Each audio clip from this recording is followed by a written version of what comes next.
Era de Moçambique, monumento histórico mundial.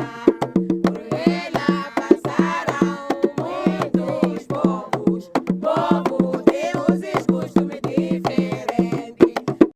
Estes 4 jardins surgem no âmbito de um projeto que a Unesco iniciou em 2004, o chamado Projeto Estrelas, Memórias da Escravatura nos Países e no Índico.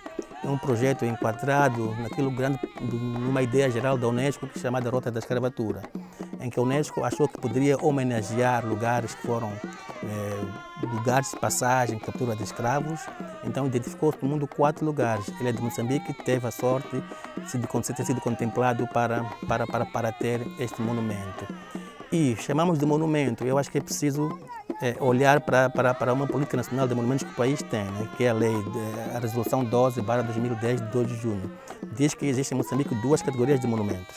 Temos monumentos que são monumentos resultantes da história, que são núcleos urbanos históricos, como o caso do Ilha, do Ibo, Ilha de Moçambique, pela Lei 10/88, já são monumentos. Agora tem outro tipo de monumentos, são monumentos comemorativos ou memoriais, que são criados agora para imortalizar, por exemplo, algum acontecimento. O caso do Praça dos Heróis Moçambicanos é um monumento memorial ou comemorativo. O caso de Praça Zamora Machel, que temos muito no país, são monumentos comemorativos. Então este monumento é um monumento comemorativo, que foi edificado em homenagem ao fenômeno do tráfico de escravos que engraçou o continente africano e Moçambique de forma particular. Por que o monumento foi edificado na ilha de Moçambique e não em outros lugares que também eram portos de escravos? Moçambique teve muitos portos de escravos para além da ilha de Moçambique. Temos o caso de Quilimane, temos o caso da ilha do Ibo, temos o caso de Inhambane, o caso do Lourenço Marco, o caso do Sofala, o caso do Kizungo Grande. Então todos esses foram digamos, portos de escravos. A ilha de Moçambique, pelo volume de escravos que passou por aqui, sobretudo no século XIX, justificou que fosse implantado aqui. Só para ter uma ideia, em 1814 passaram por aqui 10.444 escravos, quer dizer que 5 vezes acima da população que residia na ilha. E os escravos eram capturados na zona continental, passavam por aqui como um porto de escravos.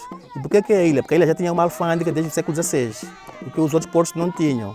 Então, pela ilha de Moçambique, os escravos, para além de escravos, os outros portos eram alimentados com base no porto da ilha, porque os produtos que vinham de fora, importados, deviam ser desalfandegados aqui. Então, como o tráfico de escravos era um fenômeno que deveria fazer a cabotagem de longo curso, então devia ser um processo de passar pela alfândega. Então, por isso que a ilha de Moçambique foi um lugar escolhido para ter um jardim de memória como este, né?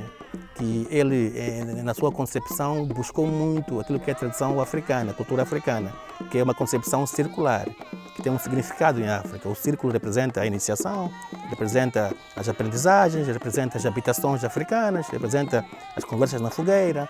Então este jardim buscou muito esta concepção africana de círculo, que é a união do povo africano. Então o Jardim da Memória tem 3 principais ciclos de interesse, né? São lugares onde pode-se passar e contar uma história. O primeiro ciclo chama-se Lugar da Comunidade, que ali é o círculo onde a comunidade hoje usa para as suas diferentes formas de cultura, as suas danças, os seus rituais. E por isso o jardim é um lugar aberto para a comunidade local. E temos o segundo círculo, que é este aqui, que é o círculo do encontro com a história. Então, nesse círculo aqui temos 12 bustos, feitos de barro, de bronze e de sisal. Então, neste círculo, estes bustos estão aqui, representam homens, mulheres e até, em algum momento, crianças que foram vítimas do tráfico de escravos. E temos aqui uma pequena réplica de um navio negreiro, que era o barco para onde os escravos eram transportados. E temos o outro círculo lá fora, que é o círculo de encontro consigo mesmo, um círculo de introspeção, onde alguém pode sentar hoje, olhar para a Baía de Mossoril. Não vamos lembrar, porque ninguém viveu o tempo de escravatura, mas vamos ter uma ideia de onde que era o lugar, que é a Baía de Mossoril. Porque o local de passagem era aqui, e os outros, tantas rampas que nós temos aqui. Porque partiam de Mossoril, lá na Rampa dos Escravos, que é um monumento que evidencia, de fato, o lugar de partida de escravos. Então, este lugar não é exatamente o lugar para onde os escravos passavam, era um dos lugares, porque temos aqui, ao longo desta faixa, muitas rampas e feitorias. Estas casas todas estão aqui, ao longo deste corredor, eram antigamente feitorias, que eram lugares para onde faziam os comércios de escravos, mas antes de outros produtos. Mas mais tarde, no século XIX, o produto de evidência era era, neste caso, o tráfico de escravos. Então, nós hoje tentamos incutir na comunidade que importância social este jardim tem. Sentimos que ele busca uma homenagem de um período passado, mas sentimos que hoje sabemos que existem outras formas de escravatura que existem no mundo, por exemplo, tráfico de seres humanos, o tráfico de rapariga, por exemplo, né? Diferentes formas de exploração. Sentimos que isto é bom que as pessoas saibam o que aconteceu, para mais ou menos ter uma ideia, um anacronismo do que acontece hoje, que é uma questão de mudança de mentalidade. Então o jardim hoje tem um papel social fundamental na comunidade. Ele é aberto à comunidade, a comunidade deve usar o jardim, por isso que a comunidade não paga nada para ter acesso ao jardim. O que nós queremos é que o jardim seja um lugar de convívio, de conversa, um lugar de exploração, mas este é um desafio que nós temos que levar sempre, né? Porque as pessoas têm receio de vir para aqui, né? Até a ideia de que isso aqui é um cemitério dos escravos, por exemplo. As pessoas têm medo de entrar aqui, mas sentimos que é preciso desconstruir essa ideia de que o jardim é um cemitério. O jardim não é um lugar de alegria, é um lugar em que as pessoas podem vir aqui conhecer um pouco sobre a nossa história, que é uma história muito importante.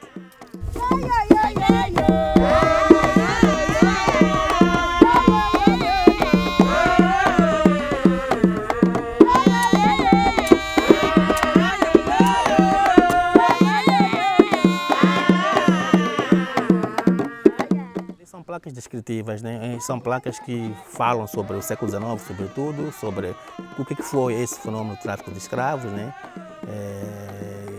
Estão em 4 línguas, né? Depende da sua afinidade linguística, cada um vai poder ou em português, ou em francês, ou em inglês, ou mesmo na língua local, a língua macua. Então as placas estão aí para evidenciar isto. Pode ser que nesse dia não tenhamos aqui nenhum guia turístico, mas alguém pode lá ler, já vai ter mais ou menos uma ideia do que as placas dizem. E temos ali uma cisterna grande. Então a ideia é queremos tornar aquele uma cisterna num museu interativo. A ideia é esta, temos um grande projeto, tornar a cisterna num museu interativo, em que vai ter o acesso para lá para baixo e vamos ter lá telas touch, em que cada um clica, vai abrir um livro, vai ler, vai ter uma fotografia, vai ter um filme sobre escravatura. Sentimos que isto aqui ajudaria muito a comunidade local, por exemplo, que tem problemas por exemplo, de leitura, por exemplo. Então, só com imagens já poderia clicar, já poderia mais ou menos ter ideia do que foi o fenômeno de escravatura que graçou a África e Moçambique.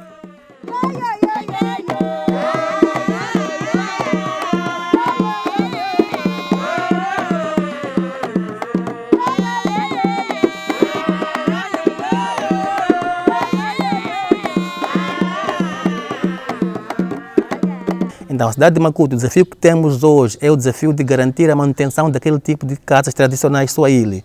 O que acontece é que sentimos que, de fato, há escassez de materiais tradicionais que se usa para a sua edificação, como é o caso de própria palha de Macuto, uma palha de coqueiro, ou está escassa por causa de uma doença chamada doença do ído, todos nós conhecemos, e também falta de, por exemplo, tem uma questão do mangal, que é um material que se usa na casa de Macuto. Mangal hoje é uma espécie protegida pela lei nacional, então agora há um paradoxo aqui, usa-se mangal e depois ele é protegido.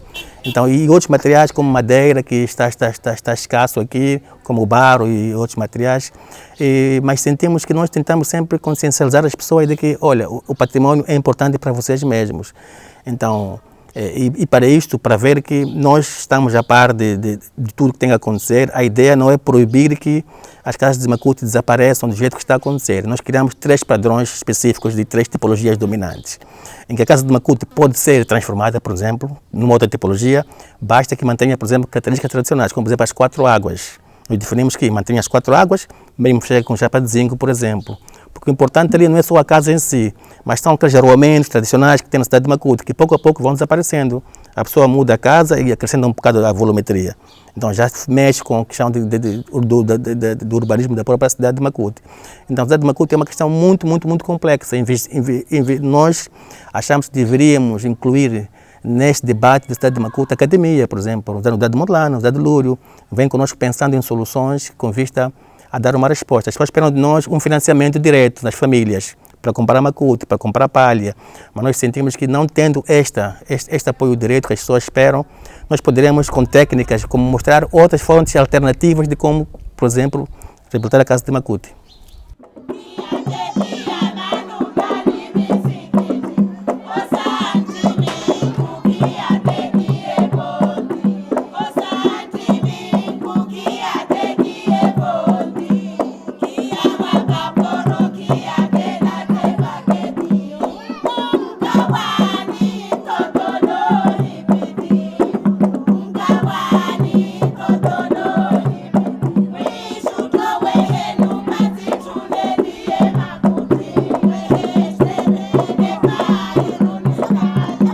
nós temos o que chamamos de paleta de cores, né, que são tintas estabelecidas que deve-se usar em sítios de patrimônio mundial, que na ilha não é só o caso da ilha, em todas as cidades, praticamente a cor branca é a cor mais dominante. E aqui associamos a cor branca ao cal que se usa na pintura. E as pessoas hoje têm a opção de outros tipos de cores, mas o que nos chama a atenção não podem ser cores chamativas, cores muito beirantes, devem ser cores frias.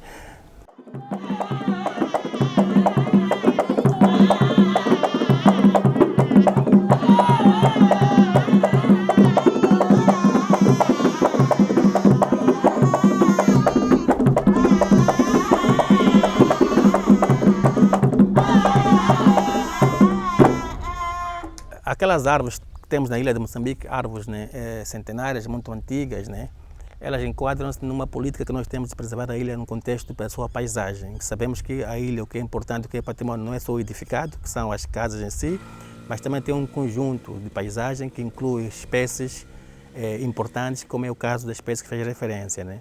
Então, em termos de proteção, nós temos um decreto 54/2016, que é o decreto que regula a paisagem da ilha de Moçambique, não só no componente do edificado, mas também no componente de espécies, por exemplo, nativas, que é o caso dessas espécies que nós temos ali logo na entrada. Elas são protegidas e o que nós fazemos é que evitamos que as pessoas destruam elas sem que nós sejamos consultados, porque a ideia é ter uma política de reposição. Se sai aquela, temos que pensar em repor com outras espécies. Também essas plantas que podem ver aí, as centenárias, as podemos associar a outras plantas de proteção marítima, que temos aqui, como o caso das casuarinas, por exemplo, que tem uma função social importante, uma função ambiental também aqui na cidade. Então, em termos de estética, ela já tem que dar uma imagem boa à ilha, mas transmitem uma história, porque são plantas muito antigas, né, que gerações foram nascendo e encontraram aquelas plantas. Nós achamos que elas devem ser também catalogadas como bens de interesse patrimonial a ser preservado por todos.